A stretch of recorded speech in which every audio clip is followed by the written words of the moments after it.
Welcome. Good evening, and thank you for coming. My name is Jay Crosby. I'm a graduating senior majoring in history and health, science, society, and policy here at Brandeis, and a contributing editor to Age of Autism, the daily web newspaper of the autism epidemic. As you can well see, we're an online daily newsletter that covers that regularly covers this issue, and we are sponsoring for this event tonight. And also, I have an autism spectrum disorder myself, so this means this is something that really hits me very personally. And the disorder also just so happens to have grown dramatically. During the 1980s, around the time I was born, it was about the prevalence was something like 3 in 10,000 children had autism spectrum disorders. Now it's 1 in 100, so it's exploded, and something has happened. And tonight, we'll cover perhaps the biggest controversy over one of the things that might have caused that to happen. And you are going to hear from the doctor who wrote the case histories of autistic children back in 1998, and yet inadvertently found himself at the center of one of the greatest medical controversies of all time. And that controversy is the one surrounding childhood vaccines and our potential link to autism. His name is Dr. Andrew Wakefield,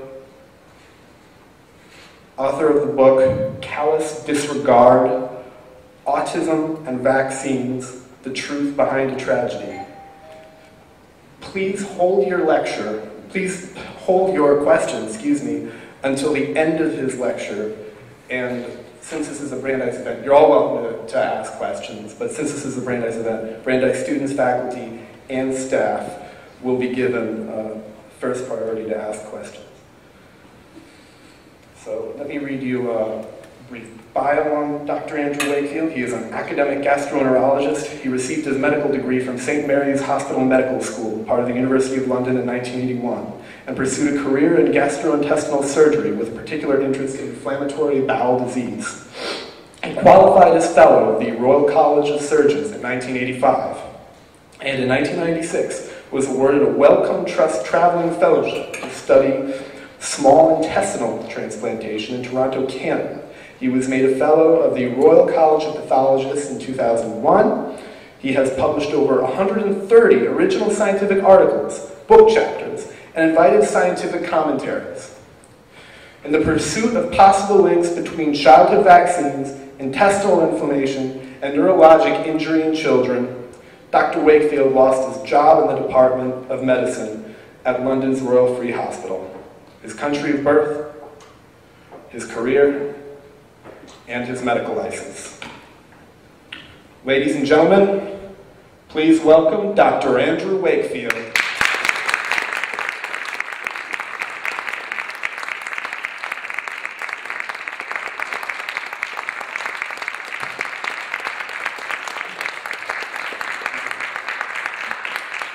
Thank you. You may not applaud at the end. It's actually a great pleasure to be here. I rarely get invited to speak in academic institutions anymore, and so it's always a pleasure to do so. I realize that this subject is deeply, deeply divided, and it will be very refreshing to get the insight, particularly of the undergraduates, whom I enjoyed teaching very much some years ago. It's really if you take nothing else away from this, it's how not to take a relatively promising career and flush it down the toilet. And how things might be approached differently, or indeed not in the same way in the future. I just want to ask a question, if I may, just to understand where we are with this. Just on the subject of vaccines, how many people in this room believe that vaccines are adequately tested for safety? Please don't be shy. If you think that's the case, just say, thank you very much. Right. Okay, well, let's see where we go with this. Now, in my experience of undergraduate, certainly in England as well, they tend to like, now we have a loose connection somewhere, Jake, so we may lose this at some stage, but they tend to like the tabloid version best of all. So I'm going to get right into the thick of this, okay, right into the issue of fraud. Let's deal with that and see if we can get it out the way to begin with. As you will know, Brian Deere has been publishing on my work for some years now with a great deal of enthusiasm, and he wrote recently these statements in relation to articles published in the British Medical Journal. Wakefield has now been branded by the British Medical Journal as a fraudster. They described his work as an elaborate fraud. And in specific context of fraud, he went on through the results, manually altering test results and diagnoses and histories of the children, that is, the children in the Lancet papers, so to create the appearance that there was a link between MMR and autism. And the first issue, therefore, is I want to attend to are the medical records and take you through what actually happened and allow you to judge based upon the facts. Now, Buddha said, believe nothing I say. Believe nothing anyone says until you've seen it with your own eyes. And so what you are able to do, at least from this, is to go to the source documents which are available, as they were to Brian Deere, in order to verify the facts. So what I'm going to talk to you about today are purely the objective, contemporaneous documents that were available to everybody, including Brian Deere and the British Medical Journal at the time. But before I do that, I just want to talk about Brian Deere's first encounter with the parent of an autistic child. He went to interview the mother of what we call in the Lancet paper Child 2. In fact, the first mother who came to me in May of 1995 with a story of developmental regression after a period of normal development following a measles, mumps, rubella vaccine. And I, knowing nothing about autism at the time, asked how I might help, and she said, my child has terrible gastrointestinal problems. And so I referred her to the world's founding father of pediatric gastroenterology, a man with an unimpeachable career, Professor John Walker Smith. And that was really where this story began. But when Brian Deere went to interview this mother, this distraught mother of a severely damaged child, he did so under a false name. He lied to her. Now, there are some journalists in the room. Is there a journalist in the room that's ever felt the need to lie to someone that you're going to interview about your identity in order to deliberately deceive them? And if the answer is no, you don't have to say anything. No? You've never felt the need to lie to anyone. So that kind of sets the stage for the sort of person with whom we're dealing. Now, what was the Lancet paper based upon? What was the factual evidence that we, as the authors, included in the Lancet? First of all, as is part of the National Health Service in the UK, the general practitioner refers the child to a tertiary referral centre, in this case, a paediatric gastroenterologist, Professor Walker Smith. And he writes a letter. He writes a letter of referral saying, "Dear Professor Walker Smith, please would you be so kind as to see this 5-year-old child who has the following findings," etc., etc.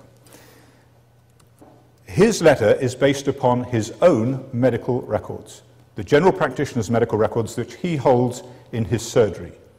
We do not, as a rule, have access to those records. We take what he has abstracted from those records and incorporated into his letter. What we do have, actually, and what we did have at that time, were prospective developmental records from the children, because in England, every mother, for every child that she has what is called the Red Book. And the Red Book is something that the mother holds and has the vaccination history of the child in it and a prospective developmental history. So we have what are called health visitors, highly qualified nurses, who go to each home and follow children, all children in the country, prospectively. They assess them through a formal set of tests, and then they score them according to their development. This is extremely valuable, because these are data collected without bias, and they are a prospective developmental record. And that is what we based our information about the child's development upon. What was also available to me is Professor Walker Smith's history and the history of the child psychiatrist and others at the Royal Free. In other words, the child comes to the clinic with their parents, they sit down, and a full history is taken into the record, and that is then used to create the history that went into the Lancet paper. So it is this constellation of the Red Book, the prospective developmental record, and Professor Walker-Smith's records that are then used to create the history that is described in the Lancet paper. It is not the original general practitioner's record.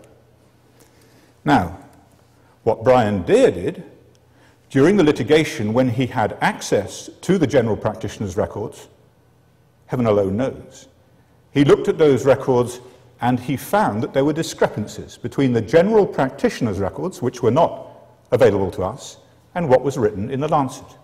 And according to Brian Deer, those differences were fraud.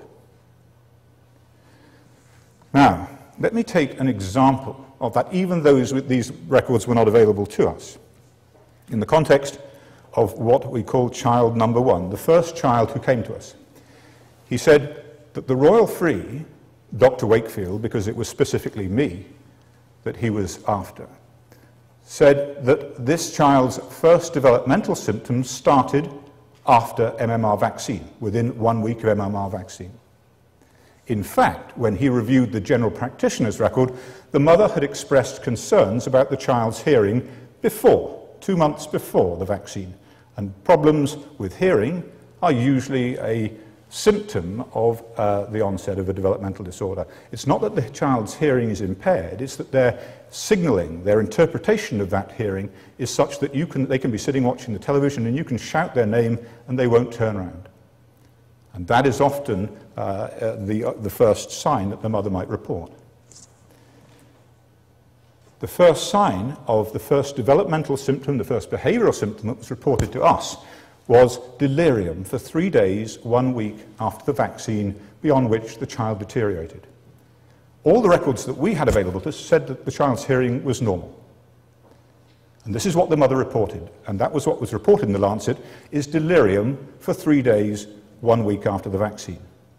Now, when the records from the general practitioner were available to me during the litigation, I went and reviewed them, and this is what I found.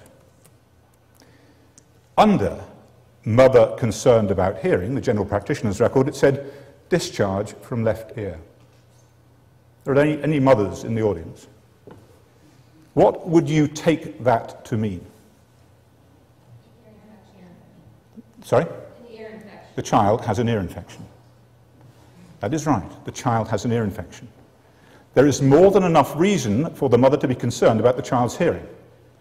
But Brian Deer selectively left that out because it did not fit with his story. That is fraud. Child number 2, and I can go through every single child if that's what you wish, but let me do child number 2. This is what Brian Deer wrote. Child 2 was diagnosed with regressive autism, which according to the Lancet paper started 2 weeks after his jab. However, the child's medical records, backed by numerous specialist assessments, said his problems began 3 to 5 months later. We were talking about his first behavioral symptom, not necessarily the onset of autism, his first behavioral symptom which then presaged his deterioration into autism. The clinical records available to me, from which the paper was written, said the following, and this is from the child's psychiatrist.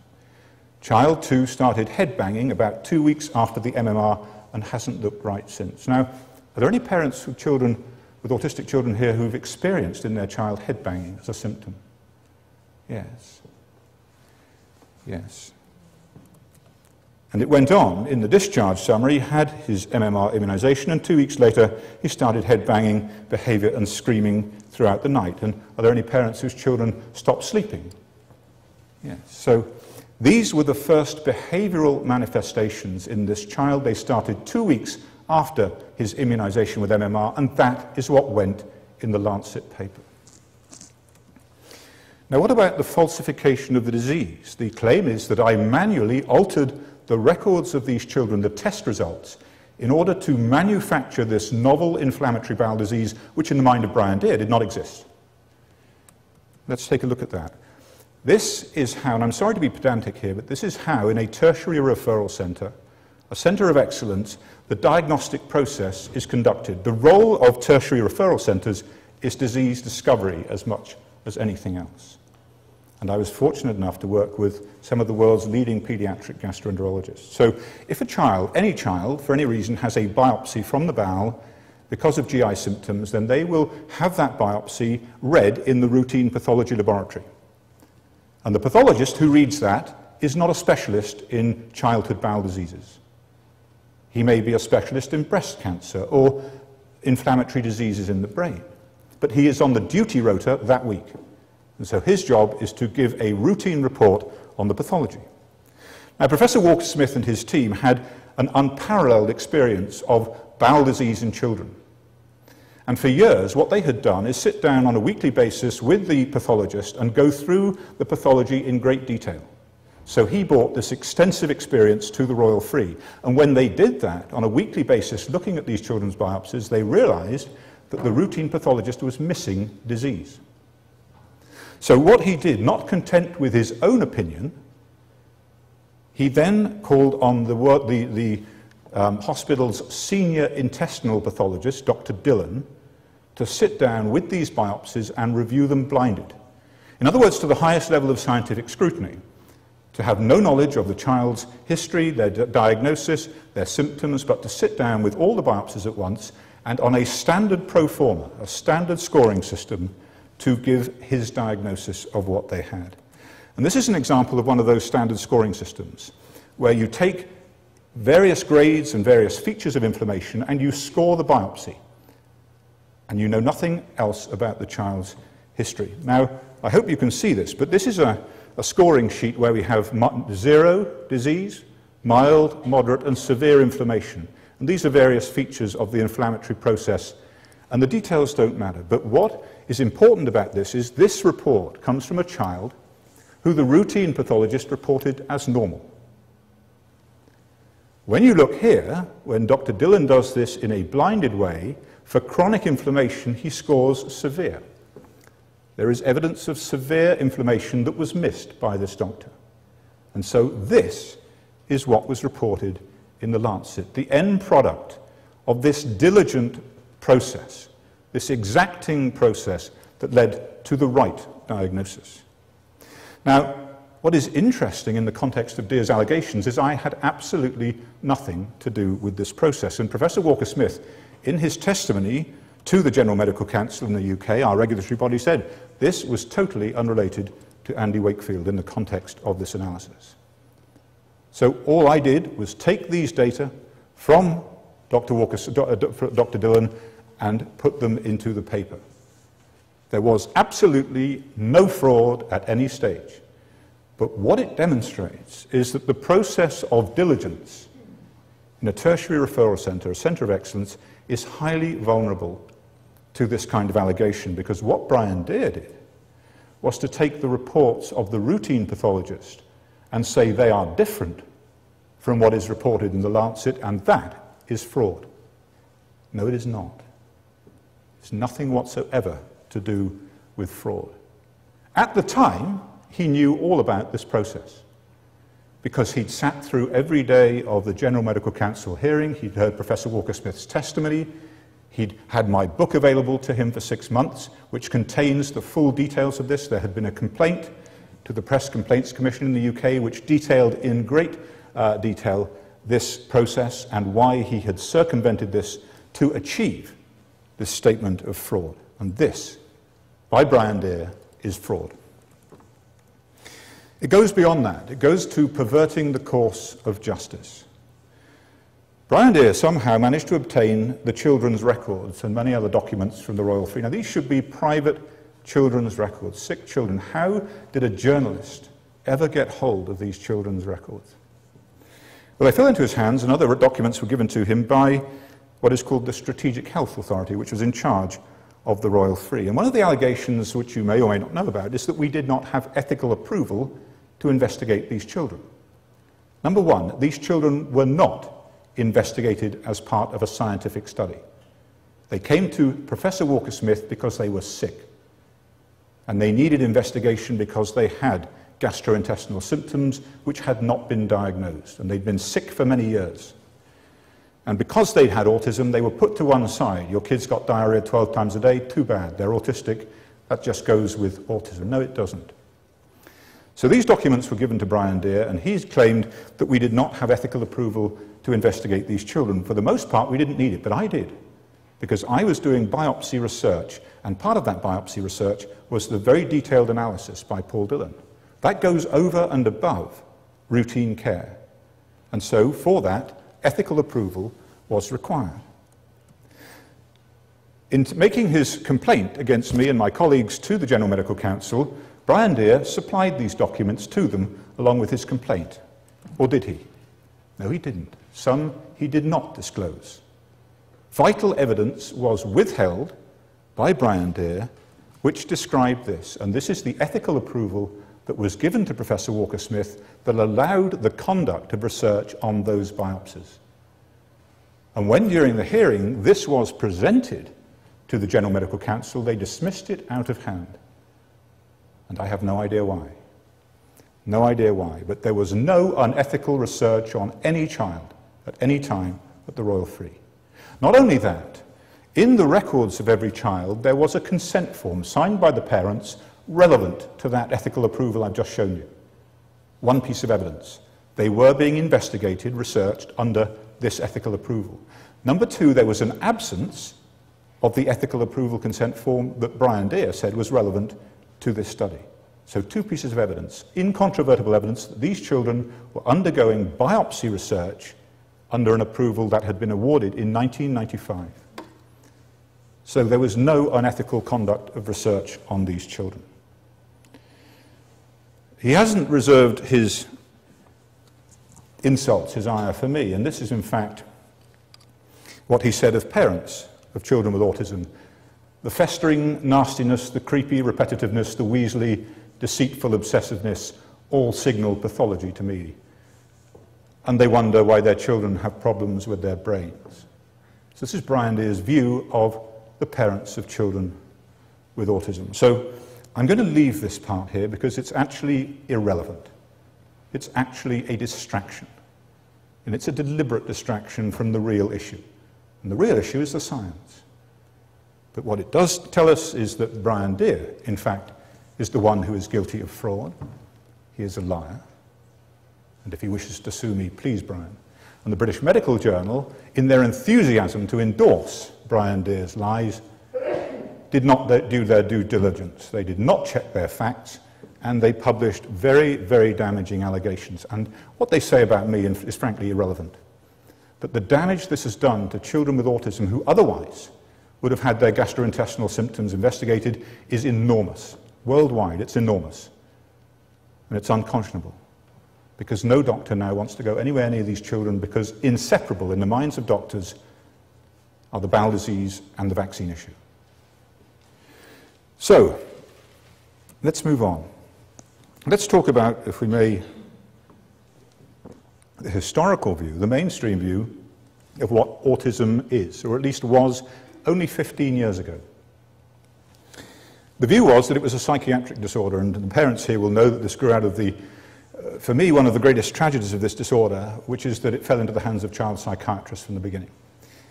And you can see how I make myself popular and get on with people, but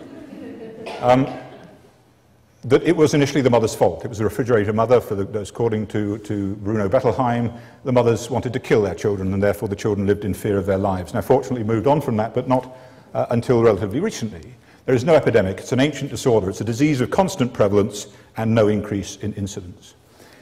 It's genetic, all right? So it's not a refrigerator mother that wants to kill her child, but the parents are still to blame because it's their genes that are responsible, and it's not the environment. It's not the environment that's causing this, despite the historical knowledge that autism is caused by thalidomide, taken by mothers during pregnancy. It's caused by sodium valproate, taken by mothers during pregnancy. It's caused by phenylketonuria. It's caused by congenital rubella syndrome. These are all environmental factors, which suggests to me that this is also wrong, that it is most certainly not due to environmental toxins. Regression is extremely rare. Now, this was said at the time, that taking a child who was developing normally and then they regressed into autism, that is extremely rare. Autism starts ab initio, from the very beginning. The child is never right, never wants to be picked up, never engages in social interaction. That was the classical picture of autism. There is absolutely no intestinal disease. All these symptoms are to be expected in children with autism. Exclusion diets are voodoo, and there is no chance of recovery. Forget about your child, put them in a home, get over it, and move on. And this is, I've heard this so many times. So many times.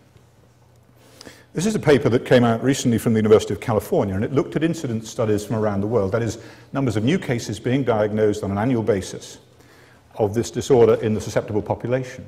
And it comes from an analysis around the world of incidence data, that is, California, Denmark, and Japan, so genetically relatively disparate populations. And what they found was extraordinary. It was looking at this hockey stick effect, that there is a relatively gradual increase that increases with the population rise, and then suddenly there is a change in the trajectory. And you see this in all three countries, and what was striking about this is that for all three countries it occurred in children, first occurred in children born at the end of the 80s, 1988 and 89. Now, in evolutionary terms, this is the blinking of an eye. Suddenly there is a change in trajectory and there is an epidemic. Now, the conclusion from the study is that there are epidemics throughout the developed world, but that it occurred at the same point in these different populations. Is there some common denominator between these populations that otherwise are quite different, that might give us a clue as to what that environmental factor must be? And this must be environmental. You don't have genetic epidemics that produce this effect. And this is very, very interesting.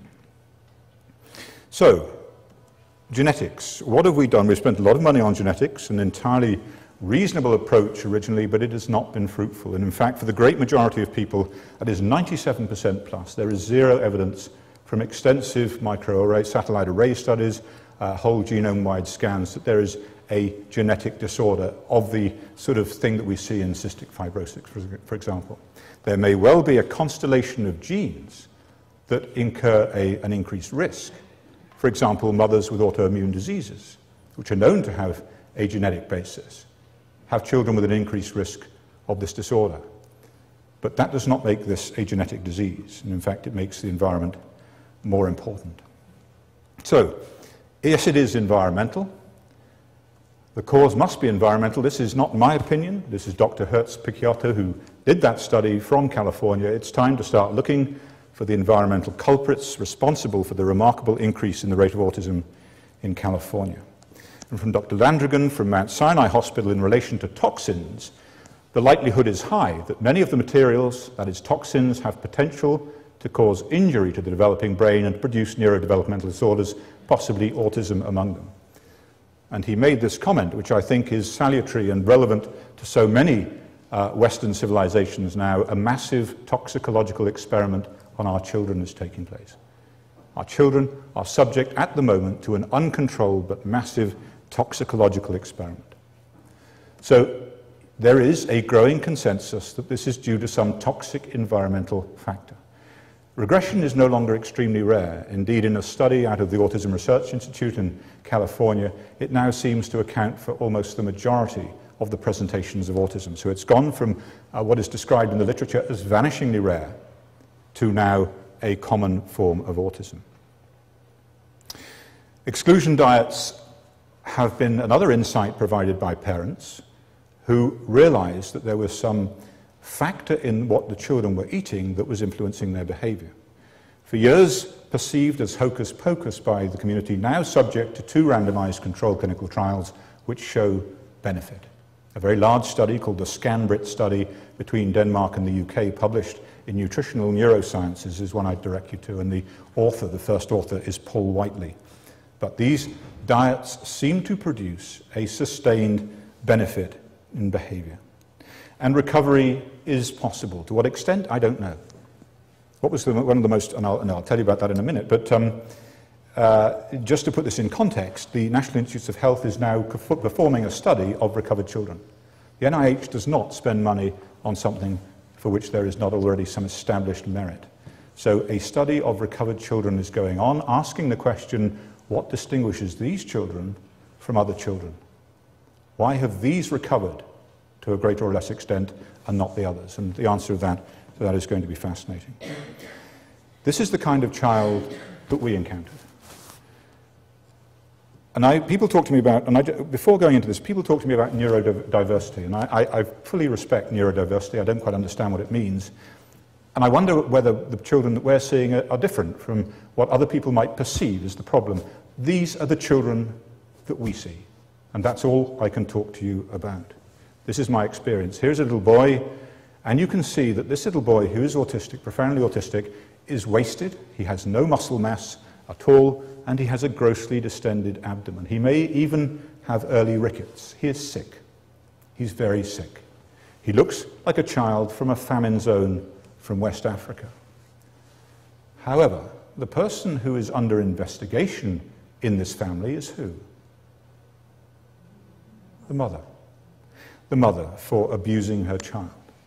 Now, what belies that notion is that behind him is his sister, who is perfectly well nourished and very happy, as are his other siblings. And medicine does this. Medicine does this. When medicine doesn't have an answer, doesn't understand something, it blames the patient or it blames the parent. That is not a good place to be. This child is sick and clearly merits investigation. This child is sick. And this child came to see us in Texas, and this child was in pain. He lost the ability to speak. He could not articulate the fact that he was in pain. And in order to get rid of his pain, he would beat his head against the wall until he became unconscious. This is the kind of child that we see. This doesn't really fit with my notion of what neurodiversity is. This is sickness. This child's life was transformed by a diet. This child, when he came to see us, was on the road with his mother and his grandmother. They were driving down because he couldn't fly. And he was in such distress that they stopped at the local hospital. Well, you can imagine what happened. The first thing that happened is social services were called. And then the doctor, fortunately, bless him, saw this child being autistic and said, this child is autistic. And I believe the mother's correct, and they sent them on their way to our clinic. His life was transformed by a diet. He went on to a specific carbohydrate-free diet, and he never did this again. He stopped doing this. His pain abated, and he got better. This little boy is a patient of Dr. Krigsman's, and he would lean on this piece of furniture for hours a day. Oh, that's just autism. Kids with autism do these things. They behave oddly. No, this is not just autism. This is a child who has lost the ability to communicate the fact that he has abdominal pain. And what he is doing is something which is entirely appropriate. He is putting pressure on his abdomen to relieve that pain. This is an entirely appropriate behavior. And we know that because when his bowel disease is treated, diagnosed and treated, he stops doing this. He doesn't do this anymore. This little boy would sleep like this. Another patient of Dr. Krigsman's, he would sleep on this ball with his head on his little dog. And when his bowel disease was diagnosed and treated, he stopped doing this. Okay? So what these children are trying to tell us, what they are presenting in this idiosyncratic way, is that they are sick and they're suffering. And this is the bowel disease from which they do not suffer, according to Brian Deere. And this is a pill cam image. This is where you swallow the little camera, it goes through the small bowel, and it takes about 3 frames a second and gives you an image of what is going in the small bowel. These are 5 images, and what they show is this patchy inflammation. It would show better if we could turn the lights down. Is there any way we can dim the lights a bit? No, we can't. Okay, but you can see here this patchy, sharply demarcated inflammation, an ulcer here. This is what you might expect to see in Crohn's disease. It's not Crohn's disease. Now, this image did not come from me. It did not come from Professor Walker-Smith. It did not come from Arthur Krigsman. This image actually came from a study of the bowel disease in autism by Dr. Federico Balzola in Turin in Italy. So the disease has been replicated elsewhere. This little boy is in fact the little boy with the bloated tummy that I showed you earlier. This is a colonoscopy image. This is looking into the colon. And what you see here is reddening and these ulcers. You see these little white spots? These are little like the ulcers you get in your mouth. They're very painful. And this, again, is reminiscent of early Crohn's disease. These are images from Dr. Krigsman. And this is treatable. This isn't rocket science. This is treatable. So you diagnose the disease according to the symptoms, the right investigations, you diagnose the disease, and this is him just 1 month after appropriate treatment. So this is not rocket science. It's entirely straightforward medicine. Entirely straightforward. But these children have been systematically prejudiced against because they have a developmental disorder. So his life is now transformed. When he flew to the States from the UK because he couldn't get it investigated in the UK, his mother arrived at the clinic in New York with a black eye. He'd had a meltdown on the plane and he punched his mother in the face. He had a huge black eye. This was not an uncommon occurrence. After this, he never did it again. So, Let's just say, how common are bowel symptoms? How relevant is this to the autism population? We can't say, because clearly we work in an autism clinic which has a GI referral base.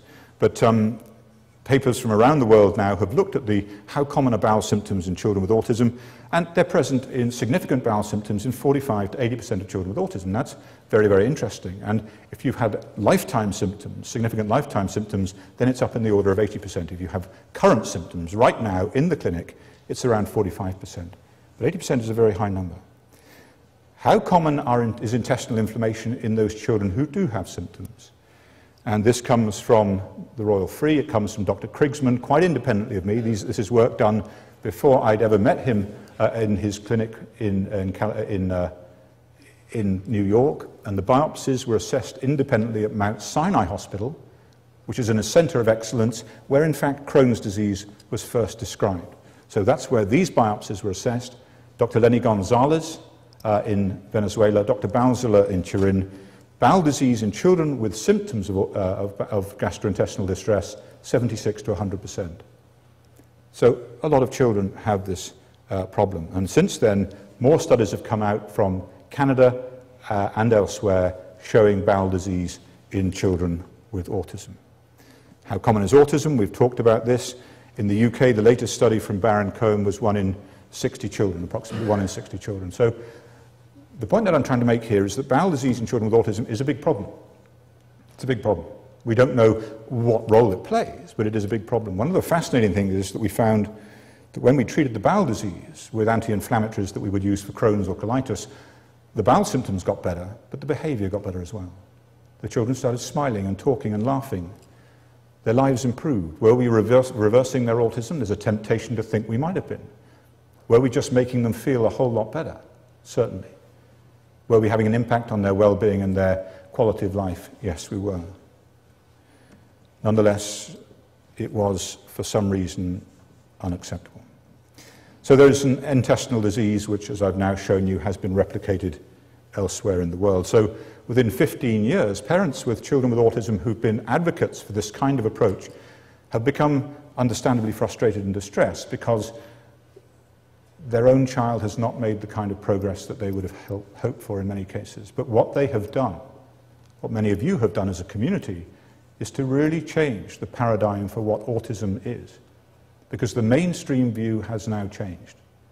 The mainstream view has been driven by the parental insights.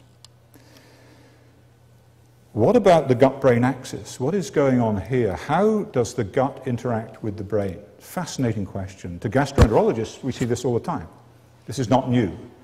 But the chief medical officer in the UK, Sir Kenneth Kalman, came up to me at a meeting and said, I just don't get this gut-brain axis. How can the gut and the brain interact? And I said, well, let me take you out for a beer and I'll show you. Now, I didn't want to buy him a beer. I can't stand the man, but what I was the point that I was trying to make is if you drink a beer, within 5 minutes, you're going to feel the effect of that neurotoxin in your brain. This is not difficult. We take psychotropic drugs orally, they get through the gut, they go to the brain. Phenylketonuria is a toxic metabolite of phenylalanine interfering with the brain that we take in the diet. Celiac disease, one of the presenting features of celiac disease are neurological disorders, such as dementia, such as seizures, such as migrainous headaches, such as neuritis. The recommended investigation of patients with dementia of unknown cause now is a celiac disease screen. Celiac disease is a primary bowel disease, an intolerance to gluten in the diet. So the gut talks to the brain. In patients with liver failure, the more jaundiced they become, the more encephalopathic they become. They slip into coma and die. The way you reverse that is to treat the gut, to clean it out of bacteria and to put them on a special diet. The gut is communicating with, and in many cases, poisoning the brain. Now, what is fascinating, and to reinforce this is a field that is exploding at the moment. This is a paper that just came out which says that your gut bacteria not only influence your behavior, they influence your brain's development. Your gut bacteria, the health of your gut bacteria. Not just behavior, but actually the development of your brain. So the bugs that you acquire and how you acquire them from very early on in life influence your brain development. Now, I went to a meeting recently where a very eminent metabolomics scientist from London, said, in fact, we are 9/10 bacteria and 1/10 human, which is a very, very humbling thought, that our ability to produce vitamins, to detoxify, to metabolize drugs, to make drugs more active, to survive, is dependent on our gut bacteria. It's an exquisite symbiotic relationship. But I did not know until very recently that these bacteria actually determine your brain development. So does the gut talk to the brain? Does the brain talk in turn to the gut? Absolutely. This is a bidirectional traffic which is absolutely essential for life. Now, we come on to the difficult bit. So the parents came to us and they said, my child has gastrointestinal problems. I think their gastrointestinal problems are related to their behavior. I think they have a disease. The parents were right. The medical profession had said, no, they don't. Take them away. Your child has autism. That's a developmental disorder. It's behavioral. It's partly your fault. It's genetic. They'd sent them away. The medical profession don't come out of this very well.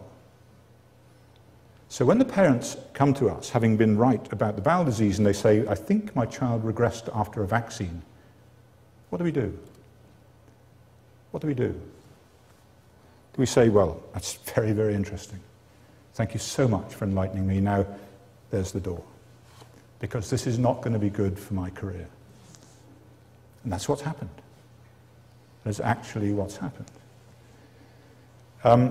My colleagues years ago said, we cannot be seen to question the safety of vaccines because we're pediatricians. What does that mean? You see, to me, to the scientist, to me, I don't understand that at all. We cannot be seen to question the safety. It's like saying we cannot be seen to question the safety of thalidomide because it's stopping mums being sick when they're pregnant. Same thing. Qualitatively the same, quantitatively different, it doesn't matter. That isn't how we should conduct ourselves as physicians or as scientists. If you don't ask the question, then you'll never know. And that's our job. So, this concern is not mine alone. And indeed, although I've been accused of starting the scare, we, as physicians, actually responded to the scare. It may not be known to you, but in the UK, two of the three brands of MMR that were introduced in the late 80s were withdrawn because they caused meningitis.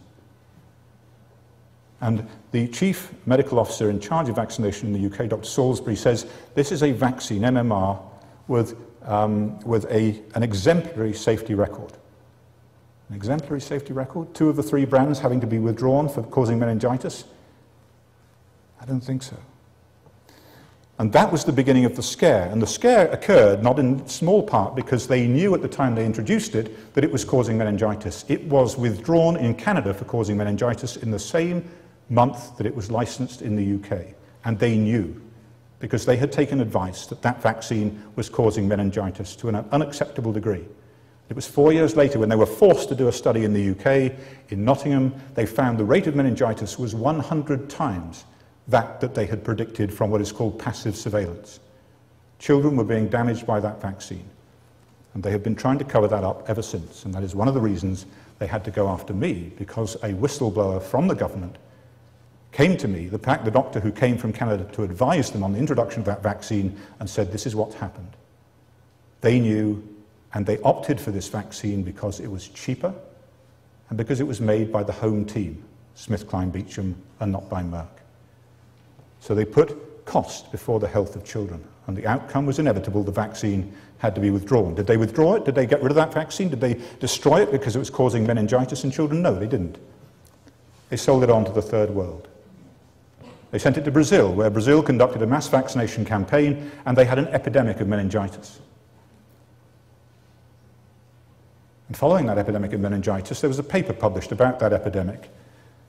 And in the discussion, believe it or not, it said maybe we should not conduct mass vaccination campaigns because it reveals the true rate of adverse reactions. Okay. 89% of American parents, in a recent poll from the University of Michigan, put vaccine safety research as their #1 medical priority. So whatever else is going on, there is a scare. People are frightened. And I believe that they are justifiably concerned.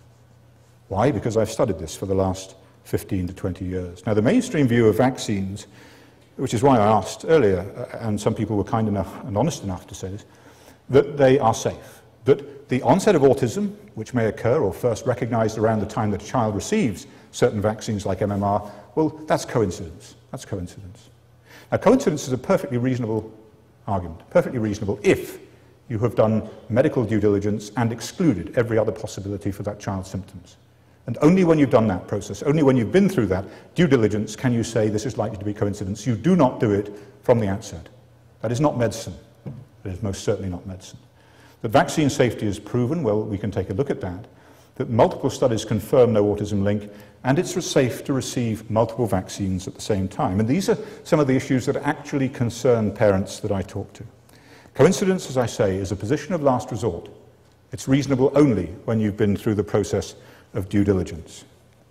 Safety is proven. What about multiple concurrent vaccinations, for example?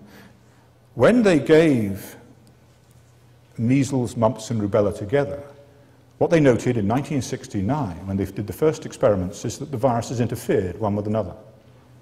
They altered the immune response. There was an interaction between them that led to a modification of the immune response. It meant they had to juggle with the amount of vaccine virus to achieve the same protective level. The concerns for safety were not there. The fact that they had to up the dose of one vaccine didn't mean anything to them. They didn't care. What they were concerned about is getting the same antibody protection. And this is called viral interference. And AIDS has taught us a huge amount about viral interference. 1 and 1 and 1 do not equal 3. Measles, mumps, rubella do not equal the same as giving them together, individually. It's not additive. And this process of viral interference came back to haunt them when they added the chickenpox vaccine in, because there was interference that meant they had to put 10 times the strength of the chickenpox vaccine in, and the rate of seizures doubled when that vaccine was subsequently withdrawn. So more is not necessarily a good thing. And this is due to viral interference, and this is one of my principal concerns. It's not anti-vaccine, it's saying the safety studies were not done when these were put together. You do not go to the FDA and say, I've got 3 antihypertensive drugs, 3 blood pressure drugs, I'm going to put them in the same tablet and give them to the patients. They would laugh at you, they'd throw you out the door because patients would drop dead. And yet, when it comes to vaccines, they're allowed to do it. And what about the schedule? And we'll discuss the schedule as well. What about vaccine excipients? What about the things that you find in vaccines in addition to the vaccine antigen itself? And this is a list of those: aluminum salts, antibiotics, formaldehyde, stabilizers. The safety of these is virtually unknown. The safety of thimerosal, the mercury preservative, is unknown because it was grandfathered in. When the FDA was formed, it was already being used in medicinal compounds, and therefore it was grandfathered in without any safety studies. And what about other things that we find in vaccines? Adventitious agents, viruses that should not be there. This is a recent debate about rotavirus vaccine, about which I know remarkably little because we don't use it in the UK. In March 2010, a pig virus, or DNA from a pig virus, was found in the GlaxoSmithKline rotavirus Rotarix. And the FDA took a very bold and very sensible move, and that was to suspend this vaccine in the United States of America. This virus, porcine circovirus type 1, is not known to produce a disease either in pigs or in humans. But nonetheless, they took the precautionary step of suspending this vaccine until further information was available. Using the same molecular technology, by May 2010, 2 pig viruses were found in the Merck rotavirus vaccine: porcine circovirus 1 and porcine circovirus 2. Now, porcine circovirus 2 causes a wasting AIDS-like disease in young pigs. The FDA met to discuss this, and their decision was to put both vaccines back on the market.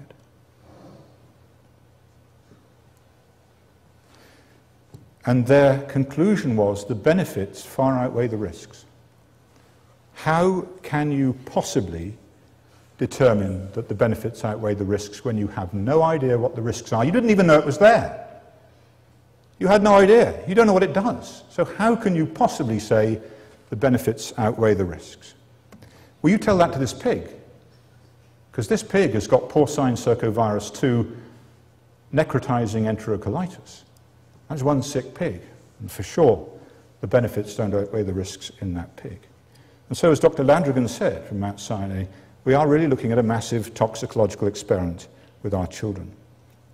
what about simultaneous vaccination? Not my perception, but the perception of the regulators. Usually, simultaneous vaccination is incompletely studied at the time of licensure. So when they're put into children, this has not been studied for safety. This is their opinion, not mine. And of course, the vaccine schedule has increased and increased and increased against that backdrop of not knowing what the baseline safety is. The link with autism is disproven. Well, let's just look at that, because it's one of the mantra that is issued by the media in response to statements from people like Paul Offit that there is no evidence, and the evidence that there is has excluded that there is an association. Kathy DeSoto from the University of Northern Iowa, quite completely independently, said, well, I'm going to look at this. I'm going to go and independently look at all of the studies that look at heavy metals and autism and determine whether that is true, whether in fact the studies rule out an association. 58 papers that presented original data, original research, looking at the link between autism and one or more toxic heavy metals. 15 were evidence against a link, and 74% were evidence in favor of a link. So what you are told in the media is false. Is false. Independent scientific review says this. In fact, Dr. DeSoto and her husband, Dr. Hitlen, who's a statistician, reanalyzed one of the key papers and showed that, in fact, they'd analyzed it in the wrong way, and it, in fact, was a study that favored an association between thimerosal and autism. And on the back of that, there are two further studies from Goodman and Gallagher from the University of New York, I think it's Stony Brook, that children who had the full series hepatitis B vaccine had a 9-fold increased risk of special educational requirements compared to those who did not receive it. And when looking specifically at autism, those who'd received the hepatitis B vaccine less than 1 month had a 3-fold greater increased risk of autism compared with those who received it later or who were unvaccinated. So here we have evidence, strong evidence, that the system has never commented on. Dr. Paul Offit has never offered an opinion on these studies, and yet they do show that there is likely a very big problem. What about measles, mumps, rubella? Again, you are told that there is no link. The link has been ruled out. Dr. Landrigan, in a report to the Institute of Medicine, talked about the Japanese study as the best evidence against causation. And this is the paper, No Effect of MMR Withdrawal on the Incidence of Autism, a total population study. Now, MMR was withdrawn in Japan for the same reason as it was withdrawn in Canada and the UK, because the Urabi AN9 strain of mumps caused meningitis. And the government covered it up, the pharmaceutical company covered it up, there was a revolt within the people, and they've never reintroduced MMR vaccine. And so the rationale here was, look, they took MMR away at a certain point. If there's a link between MMR and autism, then we should have seen a decline in the rate of autism when it was removed. So let's look at the Japanese experience. Single rubella vaccine was introduced to girls in 1977, measles in 1978, and then MMR in 1989. And the majority of children were vaccinated at 12 months to 18 months. And this is a study looking at the cumulative incidence, again, but broken down by year of birth in terms of the number of new cases in the susceptible population presenting in this area of Japan. Interestingly, the incidence of autism, can you actually see that? I'm not sure that shows up terribly well. We can't take the lights down. I'm very sorry about that. It shows up beautifully here. But the incidence of autism goes from less than 20 per 10,000 per year up to over 60 at this point here. So it goes up very sharply in those first children who are the first to receive the MMR vaccine. The MMR vaccine is then withdrawn. And what you see at that point is the incidence goes down. I'm very sorry about this. The colours clearly don't work. The incidence goes down to here. So first of all, there was an effect. There was an effect of withdrawal. The incidence went down. What happened then is there was a rebound, and the incidence went up dramatically to over 160 per 10,000 per year. So in 6 years, it has gone from less than 20 to 160 per 10,000 per year. That is an extraordinary increase in a disease where the ascertainment of the disease in this ward is uniform. They use the same criteria throughout this period. Now, they're not using MMR here, so what's going on? Well, if there is an association, what is actually very interesting is what happened in Japan at that time, because what they did is, following the withdrawal of MMR and this decline, they instituted a new policy, and that was to give measles and rubella vaccine by separate injections on the same day. and to give mumps vaccine 4 weeks later. Now, in terms of viral pathology and viral behavior, that is very similar to giving MMR vaccine. You are giving the overlapping exposure, which we had posited as the risk. And when you do that, then you see this rebound effect. Now, this does not argue for causation. Let me make this quite clear. This is an ecological study that looks at the rate of the disease, but it certainly does not rule out a link with MMR, and it is not the strongest evidence against it. And I promise to alter those colours. What about timing, exposure, and risk? The timing of exposure to an infectious agent is a major determinant of outcome. If you get chicken pox as a child, it's usually trivial. If you get it as an adult, it can be very severe.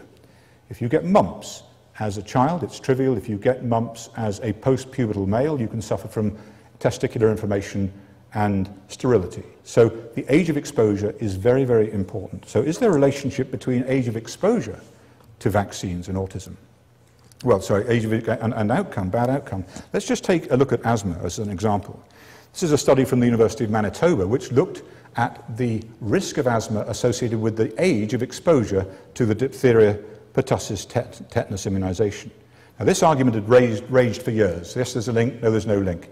These people said maybe it's not exposure per se, but when you get exposed. And what they found is that among 11,500 children who received 4 doses of the DPT vaccine, when it was delayed, the first dose was delayed by just 2 months, you halved the asthma risk.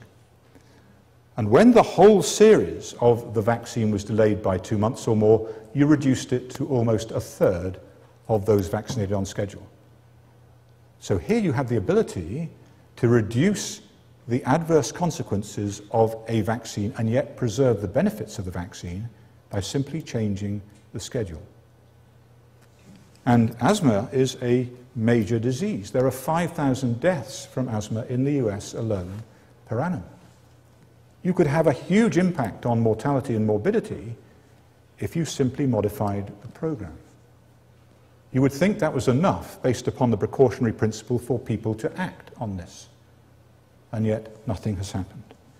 What about earlier MMR? Dr. Frank DeStefano from the CDC did a study where he looked at just this. He looked in metropolitan Atlanta at the age of MMR exposure and autism risk, and he found there was a significant association between earlier receipt of the vaccine and autism risk. And when they did various adjustments for age and birth weight and that kind of thing, they found that the risk increased to almost 250% increased risk. So they tested a hypothesis. They'd found a positive effect of a risk of early MMR exposure and autism risk, and then they dismissed it. They said this is an artifact of vaccine requirements for special educational preschool children. Now that argument would only possibly be tenable if the vaccine requirements for special ed preschool children were any different from regular ed preschool children. They are not. They're exactly the same. It's a specious argument. And if I can assure you this, if I had done this study and tested a hypothesis and found an effect and then dismissed it as an artifact, and not only that, used this study as evidence against an association, which is what has happened, then I would be all over the newspapers. So the link with autism is not disproven. And now, in the last few weeks, the CDC, the National Vaccine Advisory Committee, the Interagency Autism Coordinating Committee, and the National Institutes of Health have all reversed their position from a year ago, and that is that vaccine autism research is back on the cards. It's back on the cards. Safe to receive multiple vaccines at once. Dr. Paul Offit has told us that it's safe to receive up to 100,000 vaccine antigens in one visit. Right. Bend over, Dr. Offit. So let me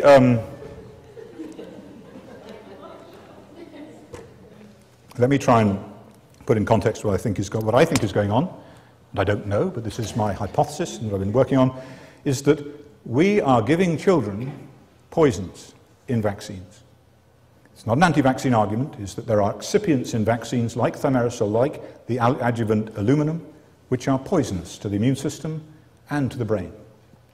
And one of the scientists who's done some excellent work on that is here in the audience today. That this may not of itself cause developmental problems, But what it does do is render the child vulnerable. And if you then give them a live viral vaccine, or if you give them multiple vaccines at the same time, do you overwhelm an immune system and lead to this form of, toxic insult about which we know very little? Again, that colour didn't come up, I'm sorry. This is what I think may be going on. Do I know? No, I don't. But is this something that can and should be investigated? Yes, most certainly it should. And one of the things that we tried to do, we set up years ago at the University of Pittsburgh, is a primate study to look at this too. And it may, as parents, you may be surprised to learn that the cumulative effect of the vaccine schedule has never been tested. Those of you who put your hands up and said vaccines are properly tested for safety, the effect of the schedule has never been tested. Individual vaccines have been tested to a greater or lesser extent, but the schedule, what happens to children in the real world, has never been looked at. Now, the World Health Organization recommendations to manufacturers for neurovirulence testing for the measles vaccine, just take one example. What do they require of the manufacturers to test for the damaging effects of a vaccine in the brain? Before putting it into children, you take 10 primates, no fewer than 10 primates, usually rhesus macaque monkeys, and you do not inject the vaccine itself. You inject the vaccine antigen, for example, just the measles, and you don't give it under the skin, you give it directly into the brain. And you follow that animal for 17 to 21 days, and then you sacrifice them and look at their brain under the microscope for evidence of damage. But here are the problems. That no controls are required. They don't require, in this experiment, that you inject saline into the brain to act as a control, to look at the effect of giving an injection per se. So the results are completely uninterpretable. If an animal dies in the first 48 hours, you can replace them in the experiment. In other words, it's the animal's fault for dying and not the vaccine's fault. And if more than 20% of the animals die during the course of the experiment, you can scrap the experiment and start again. This isn't science. There is no age requirement. Vaccines are given to infants. You can pick any age of these primates to put in this study. The immune response is going to be entirely different. And that is what is required before the vaccine is put into your children. And so in order to address some of the shortcomings of that study, when people criticize this study, when people say, oh, it was a small number, bear in mind, just bear in mind the World Health Organization requirements for the industry. That is the yardstick against which this study, a randomized controlled trial, a study of vaccine safety, was conducted. University of Pittsburgh, looking at the neurodevelopmental effects of vaccines in primates. This is the first paper to be published. I'm only going to present 2 papers that have actually been published or in the public domain. There are many more to come. This is a study that looked at the acquisition of survival reflexes in response to the hepatitis B vaccine on day 1. So it looked at the acquisition of reflexes that are crucial to animal survival in the wild: sucking, rooting, snouting, feeding reflexes operating from the brainstem. And if you do not acquire these skills very rapidly in the wild as a primate, you will die. And this is looking at the first 14 days before the second round of vaccines are given. So this is just the thimerosal-containing hepatitis B vaccine. This is a Kaplan-Meier survival curve. It looks at the proportion of animals left in the test over time. In other words, here in the blue line, the unvaccinated animals have acquired. Every time this goes down, animals are acquiring that skill. So by 2 days, all of them have acquired the root reflex. In the vaccinated animals, there is a highly significant difference between these two, some of them not acquiring this reflex out to 4 days. In the suck reflex, you see exactly the same phenomenon. Here are the unvaccinated, here are the vaccinated animals. Some of them not acquiring the suck reflex until 8 days. They would be dead in the wild. And here is the snout reflex as well, so where you stroke the nose and it's a sort of nipple-seeking response. And again, a profound and significant difference between these two. Now, what's interesting is, in a small study, that you find this systematic, significant difference even within a study of this size. The detriment was always to those who had received the hepatitis B vaccine. The second study looked at brain development in terms of its size and function in terms of the whole brain and various regions within the brain by scanning these animals before and after the MMR vaccine. second paper to be published. I won't go into great detail about this, but this is looking at opioid receptor binding in the brain between the unvaccinated and vaccinated animals and adjusting for size of the brain. And what we found are changes in the pattern of brain growth that are very similar to those that have been described in children with autism. In many children with autism, there is disproportionate growth of the brain early on. They have a large head circumference as a consequence. And these same changes were seen in these animals. Now, I only have one question for the audience, and that is, and you haven't seen the majority of the data, so you can't comment, but if you had these findings in relation to the schedule, if you were in the laboratory of a vaccine manufacturer, and you had these findings of impaired brainstem reflexes very early on, and then changes in brain development and function, would you license these vaccines in children? You really wouldn't, would you? I mean, it would be insanity. Had this study been done when it should have been done by the people who should have done it, then my belief is that the vaccine schedule would not have been licensed. How will we resolve the issue of vaccines and causation? Well, I think these primate studies are essential, not least of which is because they are, if you like, the model adopted by the World Health Organization and the manufacturer. It is their yardstick, their template for testing vaccine safety before putting it into children. So you cannot say it's irrelevant, it's a primate, it's a monkey, it doesn't matter about humans. No. It's the model that you established for preclinical safety testing before putting them into children. We need a study of the health outcomes, the long-term health outcomes of fully vaccinated children compared with those who've received no vaccines. And there has been huge resistance to doing that study. Huge resistance from the federal agencies, and it will be done privately if not by them.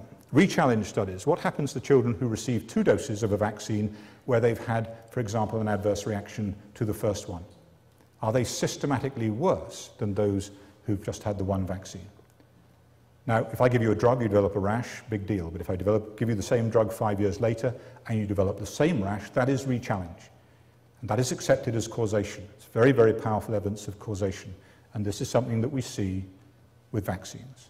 And I've looked at this in the context of MMR and bowel disease and published showing that children who've received 2 shots compared to children who've had 1 shot have objective evidence of worse bowel disease. The bowel disease is systematically worse in the children who got 2 shots. And migration studies. And so the Somalis in Minnesota are a very good example of this. Why in Somalia does there appear to be no autism? There is no word for autism in Somali. And yet when they come to Minnesota or Sweden or the UK, they have a prevalence of autism of 1 in 28 children, apparently. And this may give us some very, very important clue as to the environmental change that is taking place. And that may relate to factors, for example, such as sunlight and vitamin D, which is essential for normal regulatory T-cell function. It may also relate to vaccine exposures, which are far more intensive in the US than in Somalia, where they only use the single measles. So it may be that if you are vitamin D deficient, because you have migrated from the equator to Minnesota, then you are functioning at a critically poor immune level that means that you do not deal with infections or vaccinations in the same way. Do vaccines cause autism? I don't know, but Professor Sir Michael Rutter, who was the expert who stood against me and my colleagues at the GMC, was in fact, ironically, the first to publish on this, although in American Vaccine Court he seems to have forgotten that fact. And he wrote a paper in 1994 which said in it that a vaccine was the probable, in a single case, that the vaccine was the probable cause of the child's autism.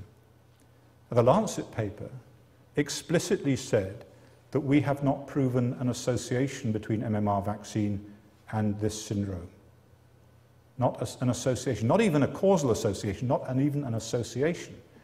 And yet Sir Michael Rutter feels empowered, entitled, to say on the basis of one case that the vaccine was the probable cause, thereby risking a worldwide run on vaccinations. He doesn't specify which vaccine it is, so he could have caused a worldwide run on every vaccine. But he seems to have forgotten about that. The US Vaccine Court acknowledges that the outcome from vaccine injury in certain children is autism. They would like to plead that these are special cases, and they're not. And I think that data will emerge in the not-too-distant future that confirm that. But if you want to check this, then the cases that have been awarded, where the outcome is autism, include Misty Hyatt for MMR, Hannah Poling, which is a very well-known case, received 9 vaccines, including MMR, on the same day, and Bailey Banks, who received MMR. The greatest impediments to progress are the commercial influences upon this. I have absolutely no doubt that I lived with this for a long, long time. I came from academic medicine. I conducted pharmaceutical industry trials. This is an arena which I know and understand, and I have no doubt that the commercial influence is most important. I may have said this earlier. I mentioned this to Matt Lauer in an interview, got cut from the interview, and he said to me, Dr. Wakefield, doesn't this rather sound like conspiracy theory? And I said, well, it's interesting you should say that, Matt. Actually, I didn't say Matt. But that week, the documents had been disclosed in the Vioxx trials in Australia in relation to Merck being sued for the consequences of Vioxx. And there were internal memos from Merck which went to the effect that how do they deal with doctors who dissented from the safety of their product. And they talked how they would have to identify them and have to discredit them. And the final email that was read out said, we may have to seek them out and destroy them where they live. We may have to seek them out and destroy them where they live. So this is not conspiracy theory, this is corporate policy. Fear of accountability, and I think that is inherent in the system, particularly where you have a bureaucracy where the blame can be handed off to someone else. Ideological denial, I think, is the most difficult to deal with of all. I don't know whether vaccines cause autism. I suspect they do, but my opinion is irrelevant. But the belief that, as my colleagues manifest years ago, we cannot question the safety of MMR because we're pediatricians, is actually an extremely difficult issue to deal with. It has nothing whatsoever to do with science. Media fraud, and the media have been led by the nose, not least of which because their revenue, their advertising dollars come largely from the pharmaceutical industry. But the media have leapt willingly into this, bought into Brian Deer's nonsense because it fits their idea. They love a good story, and not least of which is the elaborate, deceitful and failing public relations campaign. When a year ago there was a study from the University of Michigan again, 25% of American parents thought that vaccines cause autism, and this year it was over 50%.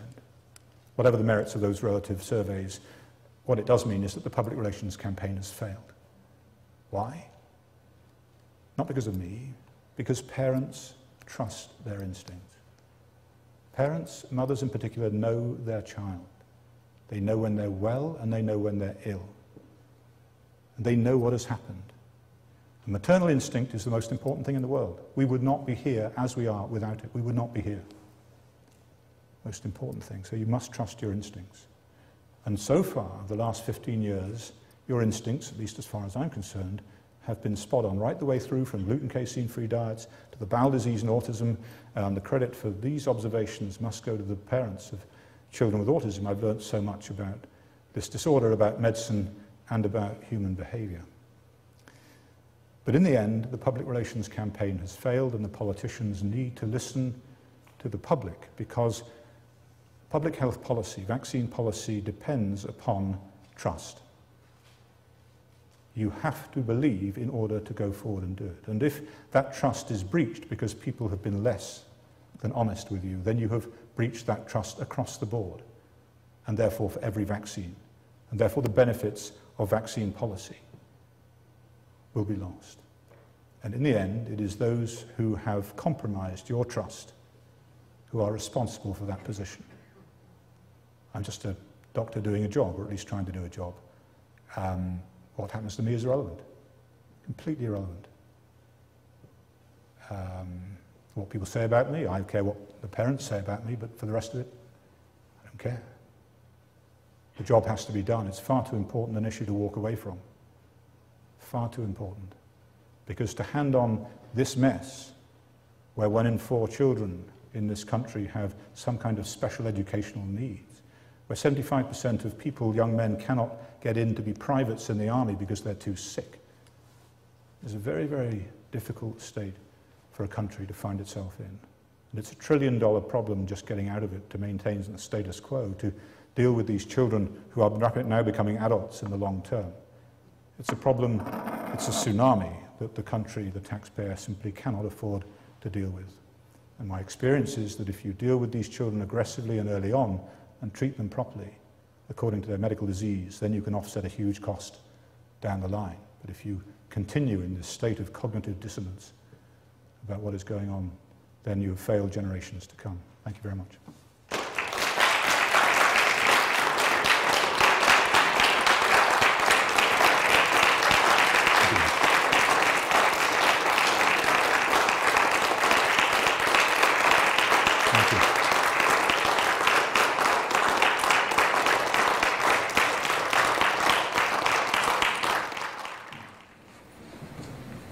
First of all, I'd just like to say that you gave a very compelling speech, and I really appreciate it.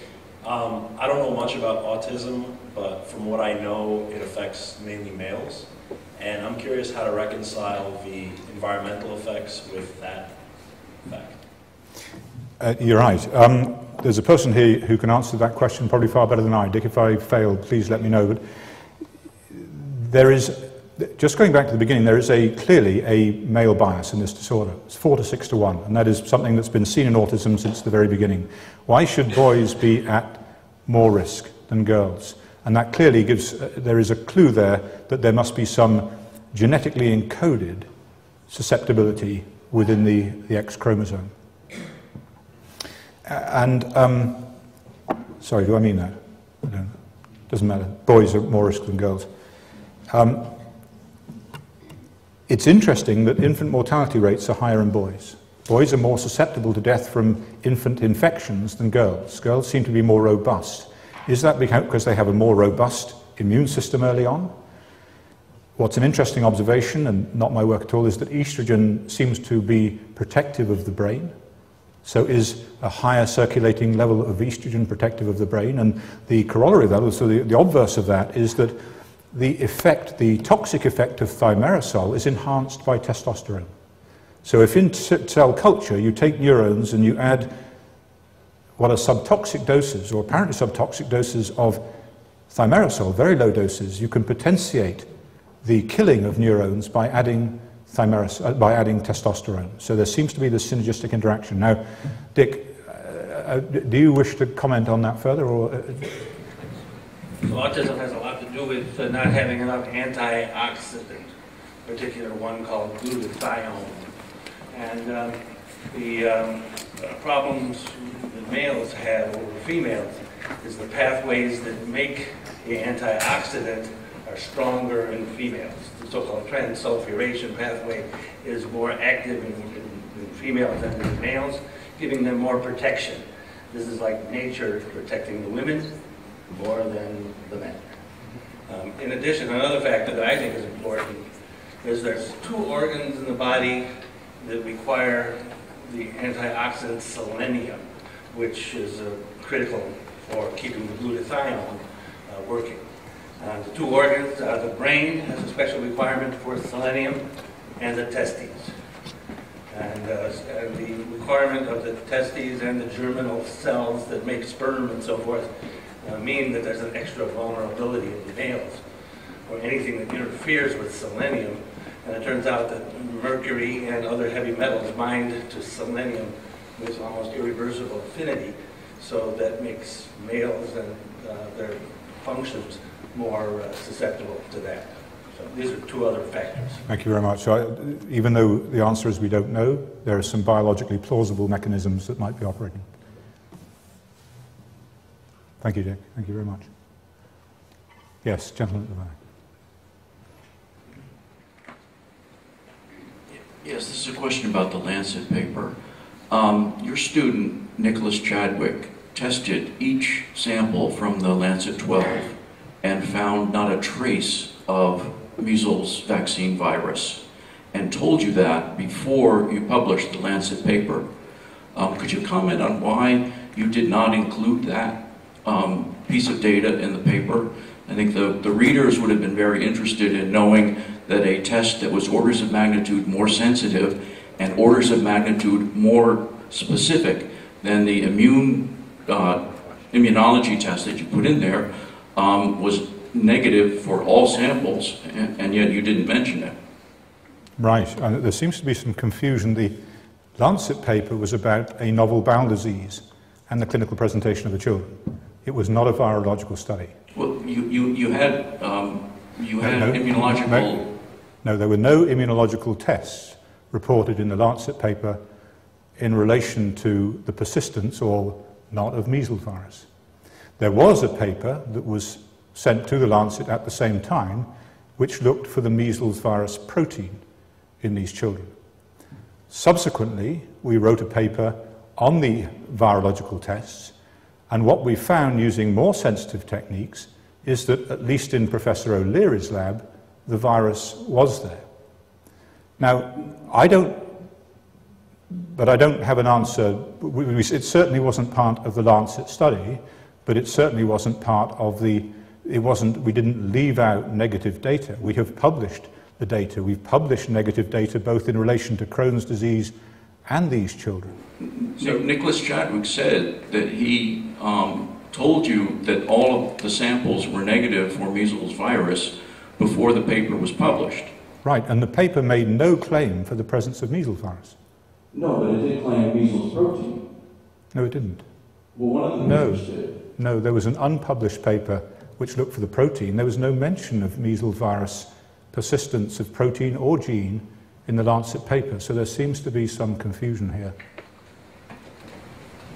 Hi, I just would like to ask you, in terms of the participants in the study, it was shown by the Sunday Times report that some of them were actually recruited by a UK legal lawyer, UK lawyer, and that actually, in addition to that, the Sunday Times report revealed that you actually got disclosed $400,000, but that was not personally disclosed by you. What do you say to that? Okay. The first thing, let me break these down. The allegation was by Brian Deere that these children did not come to us as clinical referrals, but were actually sought out by a lawyer for the purpose of propagating a legal case against the vaccine manufacturers. And that is completely untrue. These parents came to us. The first parent contacted me in May the 17th, 1995. I didn't even know of Richard Barr, the lawyer, until at least 6 months later. The parents, the first parent knew the second parent, knew the third parents. They knew each other. And as parents do, they talked. They met at mother and baby clinics, and they came to us through that mechanism. Not one single patient came to us through lawyers. That is an error. And what I have written in the book is a clear demonstration of how those parents did come to us in the first place. They were clinical referrals where the parent contacted me or Professor Walker-Smith and asked for help for their child's disease. They were nothing whatsoever to do with litigation, and indeed, none of them, at the time of their referral to the Royal Free, which is the material time for their involvement in the paper, were involved in litigation at all. Second point is I was paid as a medical expert over 9 years of the litigation, and I was paid at a standard rate for medical experts. And it took a great deal of time. I spent a lot of time on it, and I lost my job as a consequence of doing it. But I made no money from it. And the money that I made from that was donated to an initiative to build a new centre, a new $24 million centre at the Royal Free for the care and investigation of bowel disease in children and adults. Sadly, that did not happen. But I made no money personally. I lost my job, I lost my career, I lost my medical license, and I lost my country. But I did not make any money. So I guess I have one more question for Sure. that. So why wasn't this, regardless of what this money would be used for, whether or not it was for you personally, for any other alleged purpose, why wasn't it ever personally disclosed before? It has been disclosed. It's been disclosed in multiple published papers. But why did it take until 2006 that it was actually disclosed by a different report, not by you personally? It was. Now, I've disclosed it in multiple papers published before 2006. Okay. I mean, may I recommend, and a perfectly reasonable question, but go back and check the literature. People focus on the first 12 children. That one paper in the Lancet. By the time I'd left the Royal Free, in fact, just after, we published 19 papers on the bowel disease in children. In those papers, I clearly disclosed my involvement in the MMR litigation.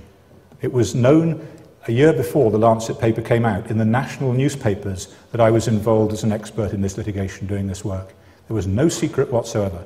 So all I would suggest is people should go and check, not just that Lancet paper, but all the papers that followed, and they will find that that was fully disclosed in those papers.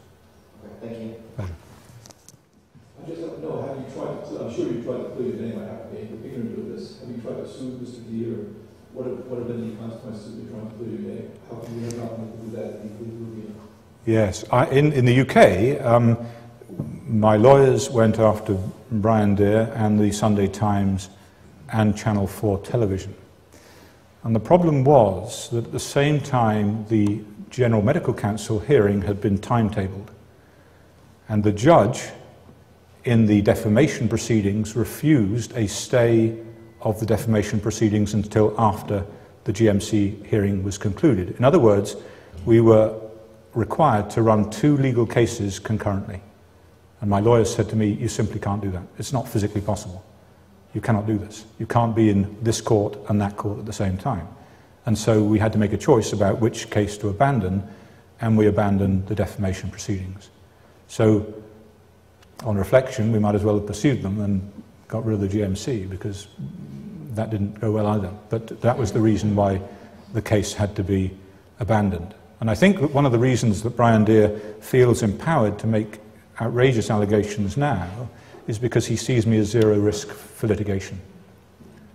And so he said to himself, I can say anything I like because this guy is not going to sue me. Well, maybe, maybe not. So I'm a genetic counseling student.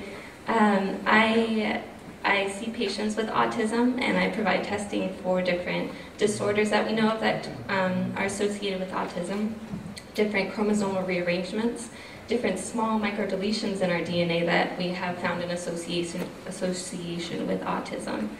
And I'm just wondering, you know, as more and more technology is coming out, we're finding more and more things that are associated with autism in our genes, in our DNA. I'm wondering if how you respond to that. So just it resonated with me that you crossed out genetics on your PowerPoint, and if you recommend having genetic testing for children with autism. Okay, I think that genetics is extremely interesting, and it's given us a lot of information, but that's been inconsistent. And for those geneticists I've talked to, this says it counts for no more than 2% of the cases of autism. It may well be that there are 20 or 30 or 40 genes that in different rearrangements incur different levels of risk. But the opinion now is that the environment is more important. Now, it's rather like Crohn's disease. There is a clear genetic risk for Crohn's disease, and there are clear genetic profiles that determine your severity of Crohn's disease. But ultimately, it's still an environmental insult that is driving that process. Could you test for those genes?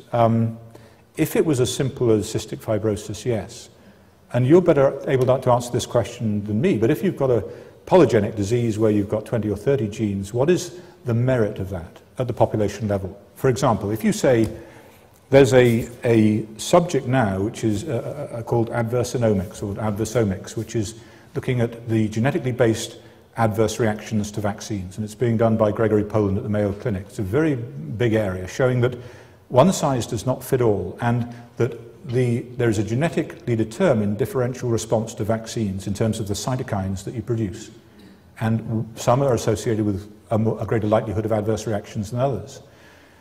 But that's going to be a number of different genes. So if you're a parent and you take your child to the doctor, and the doctor says, I've got this test here, and it looks at 50 genes, and if you've got 5 of those, your risk is X%, and if you've got 10, it's Y%, parents are going to put their hands up and say, look, you're telling me you don't know what the risk is, but it's somewhere between here and here.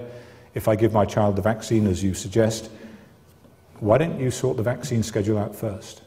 So it's a very interesting idea. It may have relevance, and certainly in understanding it, but at the population level, how would you apply it practically to parents in a way that they can understand and interpret and act on? And I don't have an answer for that. And I'm not saying it doesn't have merit, but at the moment, so far, genetics has not led us that way.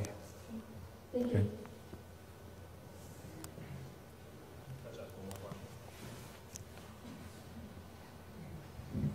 Just one more question. So, right. So if thimerosal is what you suspect is causing the autism, would you expect to see kind of a causal relationship between thimerosal and the bowel disease, and has that been shown? Yes, I don't know what the role of mercury is. Is it biologically plausible that it's involved? Yes, I believe it is. Mercury has been shown to produce an inflammatory bowel disease. So part of the toxicity of mercury is bowel inflammation. So could that be part of this? Yes. Mercury is also potentially a poison to gut bacteria. It's metabolized by gut bacteria. So if you alter the gut bacteria, then by proxy could you cause bowel disturbances, including inflammation? Yes. So again, there are a number of plausible lines of research that suggest mercury may be playing into this. Are they doing it? We don't know. Dr. Wakefield, first of all, I just want to thank you so much for being true to science and for putting it all on the line for science. I really, truly admire you, and I know that there are so many moms in this room, and we're just so honored to have you here tonight and for you to share your experience and to fight the good fight. I've worked in the local media for 20 years here in the Boston area, and I can attest to the fact that they will not touch this subject. And there is a line of thinking that is based on collective thought, I guess, and not probing for the real truth. And I've tried internally, and it didn't happen, and we'll continue to try over time to get the message out. What is your suggestion? How do we create a sea change in the way that vaccines are administered to our children? And what will it take for, I guess, our government to wake up to that? Right, yes, it's always good to have a solution as well as identify the problem. I think you have to go back to the very beginning and understand the evolutionary process by which we have got to this point with infectious disease. We, apart from maternal instinct, we are on this earth as we are, with immune systems that we have because of infection, not in spite of it. We are the survivors. Our immune system has been conditioned by infection. So we've emerged over millions and millions and millions of years together. We have been exposed to these things in a certain way. There is a downside. It's not been an easy relationship. There is a downside to that interaction, and they may well be upsides. So Peter Arby in West Africa has reported on the benefits of measles infection in terms of its ability to apparently educate the immune system. So when you are looking at cost-benefit analysis or risk-benefit, what you need to do is to have at least 4 elements of the equation: the downside to the infection and the upside to the infection, the upside of the vaccine and the downside of the vaccine. And only when you've got those elements in a coherent data set can you start to talk about how you should go about this. And that's going to be a very, very difficult thing to do because these are dynamic. They change over time. Having said that, there are certain vaccines for which there clearly are merits. And you would not want your child to get measles, nor should measles vaccination stop. And I've been a proponent of measles vaccination for that reason, because mothers who have been vaccinated do not confer good immunity on their infants. It used to be that mothers, through giving their transplacental transfer of antibody and maternal antibody in breast milk, protected their infant up to the age of 1 and more during that particularly critical period when you do not want to get measles. By vaccinating, that is now gone. So infants under the age of 1 are vulnerable to measles, and they are the ones at greatest risk. So if you stop vaccinating against measles and measles came back, they're the ones who are going to get it, and they're going to suffer. So to step out of this suddenly would be catastrophic at the population level. So having got into a situation where there is so much that's unknown, we have to think very, very carefully about it and step back from it very carefully as well. There are certain things that make sense, and that is giving things separately, not overloading the immune system, not giving it in a way that it's never been seen in nature. I'll give you an example. We did a study years ago, a large cohort study looking at the risk of overlapping infection, concurrent measles and mumps infection. An unusual situation in the UK in historical cohorts. If you had caught measles or mumps in the same year of life, then your risk of Crohn's and colitis increased 6-fold. A year was the shortest time period we had available to study. And that suggests that there is something about overlapping infections that incurs a greater risk of an adverse event. So separate them out, and that's something that I've recommended. There are certain vaccinations that I think are commercial and not given for necessarily the child's benefit, and mumps is one of those. There's a book coming out later this year called Vaccine Wars, a fascinating historical insight into this whole issue. And mumps vaccine was introduced for commercial reasons. It wasn't introduced because it was a bad disease. Henderson at the CDC did a study and said we do not need a mumps vaccine because it's a trivial disease in children. The same was said in the UK by the regulatory authorities there. We do not need a mumps vaccine. It is a trivial disease in children. And the danger is if it doesn't work, the effect is that if it doesn't produce antibodies for a long time, if they decline rapidly, then children become susceptible again to mumps as adults. And if that happens, then you've turned a trivial disease into a more serious disease, because then you get orchitis and sterility. Albeit unusually, but that can happen. And that's exactly what's happened. So now around this country, around the world, there are outbreaks of mumps in highly vaccinated populations. Adults who've now received 2 or 3 doses of mumps vaccine are getting mumps. And that's a very worrying trend, because they're at greater risk of adverse reactions. So they have a situation where a vaccine has made mumps a more dangerous disease. And chickenpox is something that I think we're seeing a similar trend for. So there are certain vaccines that I would not recommend, because I don't think they're in the best interests of children. There are certain vaccines, like the rotavirus vaccine story, where clearly there is a problem that was not anticipated, and we do not know. We have no idea what the long-term consequences of that are. So we need to sit down together, not get into this ridiculous situation, this standoff that exists at the moment, but engage the regulators in a serious dialogue about how to go forward with this in order to preserve the confidence of the public and not to attrite it any further. And the tragedy is that it's much easier to render someone anti-vaccine, to label them anti-vaccine, when that's not the case at all, because it makes the argument so much simpler to hold. I don't need to debate that person because he's anti-vaccine.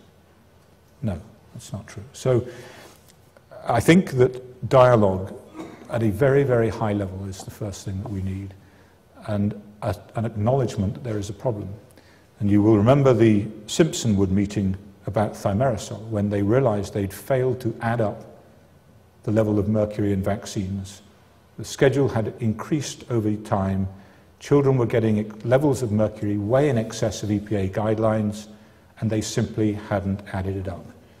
An emergency meeting was called, a secret meeting was called, with the industry and others, and they took an obvious and highly significant effect and massaged it out of the data until no effect was left. People at the meeting commented that they would not give their grandchildren a mercury-containing vaccine, but for the rest of the population, it was fine. And that kind of lack of transparency, that kind of deception of the public, doesn't pass the public by, and leads ultimately to a complete loss of trust in the regulators. And that kind of thing has got to stop.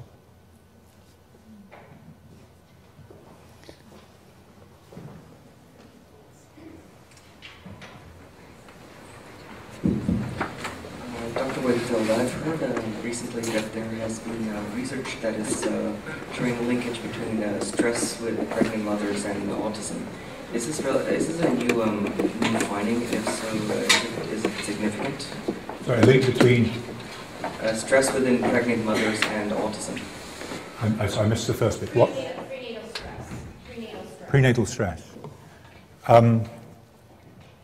Now, I haven't read that, but it certainly would be interesting. The way in which maternal stress can affect the infant is to alter the infant's stress response. And by altering the hypothalamo-pituitary axis, that allows us to deal in an autonomic sense with as a response to stress, both in terms of immune stress and in terms of cerebral stress. So it is quite feasible, it's quite plausible that maternal influences on her own adreno-pituitary axis are going to have an effect upon the infant's ability to regulate that as well. Now, it raises an interesting point, because my belief is that autism is in fact an autonomic disorder. I believe it's primarily a brainstem disorder in those areas of the brainstem, particularly the dorsal vagal nuclear complex, that regulate your response to stress. So that would tie in very interestingly with that notion. So thank you for mentioning that. I didn't know that. Dr. Wakefield, thank you. I'm Janet Leviton, a pediatrician here in the Boston area, and I'm more a clinician and less a scientist, but I have noticed since hepatitis B vaccine has been given to one-day-old babies in this country, that's when I have clinically seen the autism epidemic really mushroom out of control. I appreciate you for saying something about hepatitis B. Do you have any more comments about it? Because I see that also as an extremely commercially driven vaccine to be given to one-day-old infants who are in normal situations with no active cases of hepatitis B around them. I fully agree with you. When I discussed this with the Dean at the Royal Free, who was doing everything he could to stop this research, I was talking about the longest safety study that I could find for measles vaccine, and he said it was 3 weeks. And I said, don't you think, he's a World Health Organization hepatitis B virologist, Ari Zuckerman. And I said, don't you think that's extraordinary that they would only study this vaccine for 3 weeks? And he was absolutely silent. And I understood more recently why, and that is that the safety studies, the pre-licensing safety studies for hepatitis B vaccine were 4 days. If something happened after 4 days, it wasn't the vaccine that caused it. And here is a vaccine which is for a disease, when not vertically transmitted from infected mother to infant, really a disease of intravenous drug abusers and sexually promiscuous adults. So it seemed bizarre to me that you were giving it to one-day-old infants, particularly when the vaccine, the protection of the vaccine does not last, and has never been shown to last till 15, when you become at risk. So you're giving 3 or 4 shots or 5 shots before 15, then you're not protected? I mean, so Neil Halsey from Johns Hopkins was asked this question at a public meeting. Why, Dr. Halsey, as the architect of vaccination policy in this country, why do you give one-day-old infants the hepatitis B vaccine, which is a disease of drug abusers and the sexually promiscuous? And the answer was, because we can. That was his response, because we can. Okay. But thank you for the question. Thank you, Dr. Wakefield.